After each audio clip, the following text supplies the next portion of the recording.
ఈరోజు తాడేపల్లిగూడెంలో selection grand హోటల్లో తాడేపల్లిగూడెం మండలం ఓవర్లో ఫెర్టిలైజర్ అండ్ పెస్టిసైడ్స్ డీలర్లు అందరూ కలిపి ఒక సమావేశం కావడం జరిగింది. ఆ సమావేశంలో ముఖ్యంగా ఏంటంటే దాని ఉద్దేశం ఒక గౌరవ అధ్యక్షుని ఎన్నుకోవాలని అలా అందరూ కూడా ఒక ఏకాభిప్రాయానికి వచ్చారు.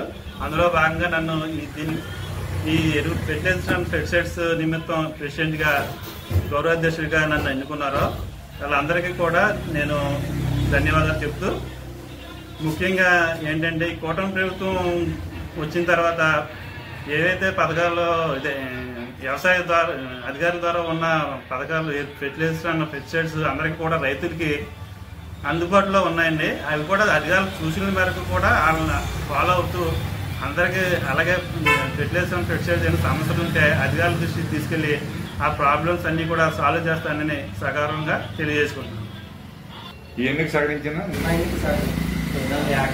ఈ సమావేశాన్ని ఏర్పాటు చేసి సహకరించిన డీలర్ మిత్రులందరికీ కూడా నా ధన్యవాదాలు. ముఖ్యంగా కూటమి ప్రభుత్వంలో ముఖ్యమంత్రి శ్రీ నారా చంద్రబాబు నాయుడు గారు అలాగే డిప్యూటీ సీఎం పవన్ కళ్యాణ్ గారు చాలా సంక్షేమ పథకాలు రైతుల గురించి తీసుకొచ్చారు. ఆ పథకాలన్నీ కూడా మా ఎమ్మెల్యే శ్రీ బొలిశెట్టి శ్రీనివాసరావు గారి ద్వారా అధికారుల సూచన మేరకు అన్నీ కూడా రైతులకి అన్ని అందేలా చూస్తానని సగర్వంగా మనం చేసుకుంటూ సెలవు తీసుకుంటాం.